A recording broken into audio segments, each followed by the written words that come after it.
back to MG Midget, birth of a race car.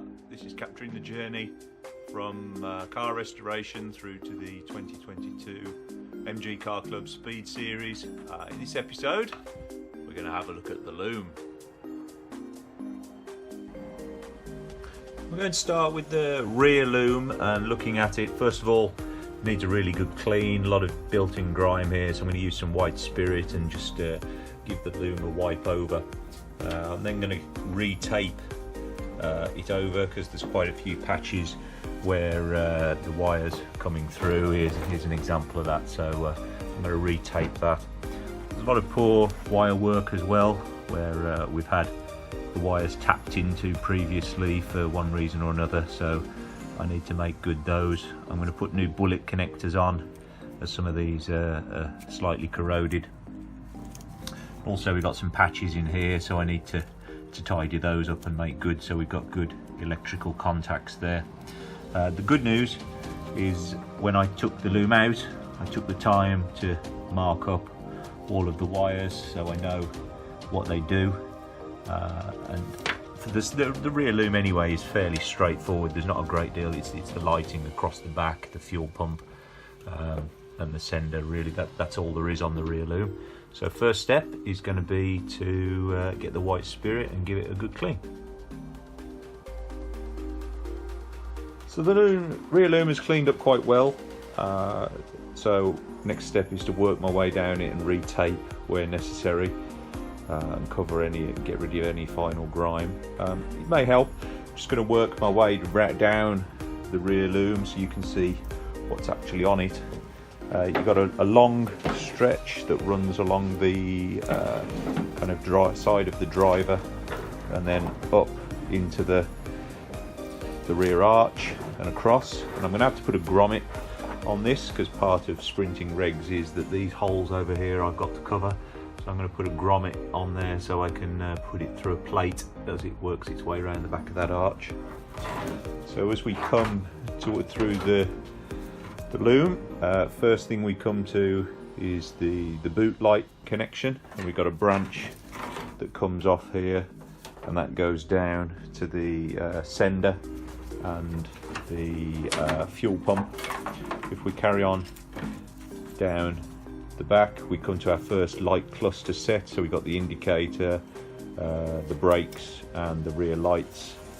If we carry on along, we've got two here that I'm not sure what they are. I think one is the rear indicator light, sorry, not rear indicator, the bumper number plate light. I think one might be a fog light that wasn't connected to anything.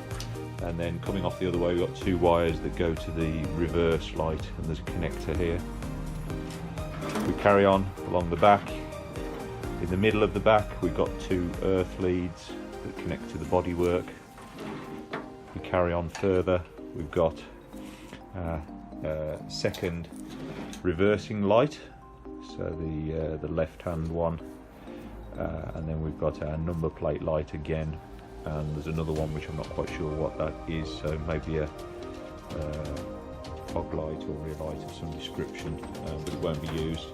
And if we carry on along, we get to our final set of connections, which are for the left-hand rear indicator lights and brake light. So that may be of use to someone who's not marked up their loom before. So what I'm doing now is just going along the loom and making sure the labelling is clear and putting on new bullet connectors just to make sure I've got a good electrical connection for all the key circuits. Once I've done that for the entire loom, then I'm going to fit the rear loom to the car. So now fitting the rear loom to the car, what I did as a reference point is started with the earth cables in the middle of the boot. So I connected those, made sure I got a good connection. On the passenger side here, the loom stretches out along the back, along the rear channel. There's a few tabs that hold it down into place. And then for the rest of the loom, I was able to feed it back along the side and up and over the rear arch. These two little screws here are just P-clips on the other side to hold that in place. You can see the fuel sender comes down here and what I've done is put the grommet back through the rear bulkhead and connected that to the fuel pump and the fuel sender. We're coming back through the arch here, and as I said before, for sprinting we need to cover these holes for fire regs, so I've put a plate over the bottom hole, put a grommet in there and fed the loom through that, and as you can see then it stretches along the side of the sill over the front cross member, and I've got it there ready to tape up to the side of the A-post to meet the front loom. So in part 2 of fitting the loom, we'll have a look at how the front loom is fitted.